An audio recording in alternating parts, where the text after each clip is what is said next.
اللہ الرحمن الرحیم۔ محرم الحرام 1447 ہجری کا آغاز ہو چکا ہے۔ اس مہینے میں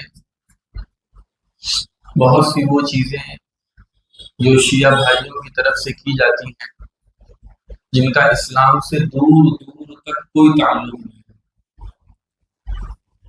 نوحہ کرنا، ماتم کرنا اور وہ شکلیں جن کا شریعت اسلامیہ سے کوئی تعلق نہیں ہے۔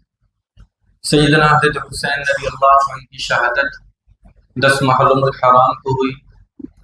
یقیناً آپ کی شہادت تاریخ کی انتہائی مظلومانہ شہادت، لیکن اسی محرم کی پہلی تاریخ کو امیر المؤمنین سیدنا عمر بن خطاب رضی اللہ عنہ کی شہادت بھی ہوئی۔ آپ کی شہادت کس طریقے سے ہوئی؟ ایک صحابی ہے حضرت مغیرہ بن شعبہ رضی اللہ عنہ، ان کے غلام تھے فیروز نامی، ان کی کنیت ابو لولو تھی۔ ایک مرتبہ وہ امیر المؤمنین عمر بن خطاب رضی اللہ عنہ کی خدمت میں حاضر ہوئے اور عرض کیا کہ میرا جو مالک ہے یعنی مغیرہ بن شعبہ، وہ مجھ سے ٹیکس بہت زیادہ وصول کرتے ہیں۔ امیر المؤمنین نے پوچھا کتنا ٹیکس لیتے ہیں؟ تو اس نے بتایا کہ روزانہ 2 درہم۔ امیر المؤمنین نے پوچھا تم کام کیا کرتے ہو؟ اس نے بتایا کہ میں پینٹنگ کا، بڑھئی کا اور لوہاری کا کام کرتا ہوں۔ تو امیر المؤمنین نے کہا کہ تم تو اتنے اچھے کاریگر ہو اور اتنا جب کام جانتے ہو تو تمہارے لیے روزانہ 2 درہم ٹیکس دینا زیادہ مشکل نہیں ہے۔ وہ غلام اندر ہی اندر اڑتا ہوا اٹھ کے چلا گیا۔ ایک دن امیر المؤمنین راستے سے گزر رہے تھے، وہ غلام بھی جا رہا تھا۔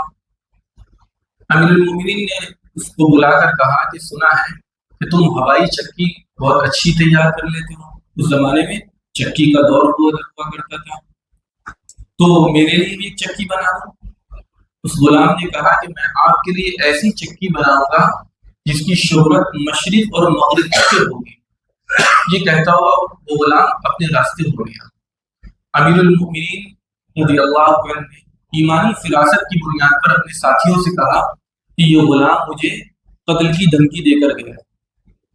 ساتھیوں نے کہا کہ حضرت جب قتل کی دھمکی دے کے جا رہا تھا اس کو پکڑیے۔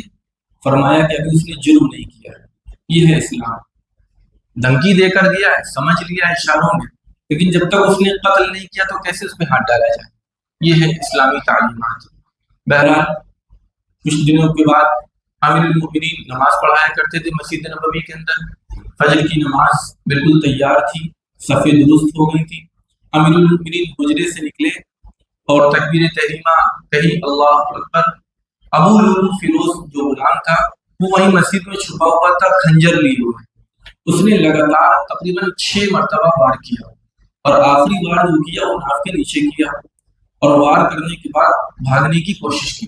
امیر المؤمنین جب وہ گرنے لگے تو فوراً پیچھے ایک صحابی کھڑے تھے عبد الرحمن بن عوف رضی اللہ عنہ، ان کو ہاتھ پکڑ کے آگے بڑھایا کہ فجر کی نماز پوری کر دو۔ عبد الرحمن بن عوف رضی اللہ عنہ نے بہت مختصر سی صورتوں کے ساتھ، روایت میں آتا ہے کہ پہلی رکعت میں والعصر پڑھی اور دوسری رکعت میں انا اعطیناک الکوثر پڑھی۔ امیر المؤمنین خون میں لثپت پڑے ہوئے ہیں اور وہ شخص بھاگا اور بھاگتے ہوئے اس نے اور نمازیوں کو زخمی کیا۔ تقریباً کئی صحابہ زخمی ہوئے۔ پھر کسی نے کوئی چادر یا کمبل وغیرہ ڈالا، اس کو جب پکڑ لیا گیا تو وہ خنجر اس کے ہاتھ میں تھا، اس نے اسی سے اپنی خودکشی بھی کر لی۔ اس کے بعد جب نماز پوری ہو گئی امیر المؤمنین کو حجرے میں لے جایا گیا تو جیسے جب ہوش آیا تو فوراً امیر المؤمنین نے پوچھا الصلاۃ الصلاۃ، نماز نماز، یعنی نماز کا کیا ہوگا؟ تو بتایا گیا کہ نماز ہو گئی۔ امیر المؤمنین نے فوراً پوچھا میرا قاتل کون ہے؟ تو بتایا گیا کہ ابو لولو ہے۔ اللہ کا شکر ادا کیا کہ میرا قاتل کوئی مسلمان نہیں ہے، میرا قاتل ایک غیر مسلم ہے۔ جو مجوسی وہ فیروز نامی جو غلام تھا وہ آتش پرست تھا، پارسی تھا، ایران سے آیا تھا، اس کے اندر اسکلز بہت زیادہ تھے تو اس کو مدینہ منورہ میں رہنے کی جگہ مل گئی تھی۔ اس کے بعد ڈاکٹر آئے، انہوں نے نبیذ اور دودھ وغیرہ تجویز کیا اور جیسے ہی پلایا گیا تو زخم کے راستے سے سب باہر آ گیا۔ تو لوگ سمجھ گئے کہ اب زیادہ امیر المؤمنین بچیں گے نہیں۔ یہ ذی الحجہ کی آخری تاریخیں تھی اور کچھ 2 دن یا 3 دن مشکل سے امیر المومنین رضی اللہ عنہ حیات رہے، لیکن آخری خواہش تھی اپنے بیٹے عبداللہ کو بلایا اور کہا کہ ام عائشہ کے پاس جاؤ اور سلام کہنا عمر کا، اور کہنا کہ عمر کی خواہش ہے کہ اجازت مل جائے کہ حضور علیہ الصلوۃ والسلام کے پہلو میں تدفین ہونے کی جگہ مل جائے۔ عبداللہ رضی اللہ عنہ پہنچے حضرت عائشہ کے پاس، وہ رو رہی تھی، یہ واقعہ ہو چکا تھا، تو بتایا کہ اسی طریقے سے سلام پیش کیا اور کہا کہ عمر کہہ رہے ہیں کہ پہلو میں دفن ہونے کی جگہ مل جائے۔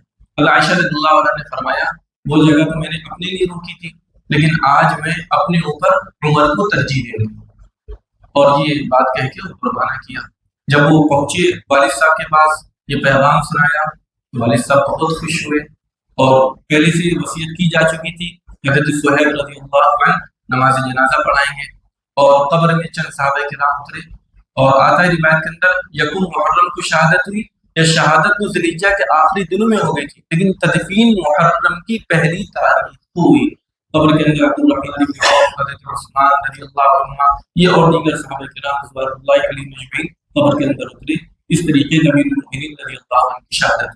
اللہ تعالیٰ ہم سب کو صحابہ کرام کی سیرت اور ان کی شہادت کے واقعات سننے اور عمل کرنے کی توفیق نصیب فرمائے۔ سبحان اللہ۔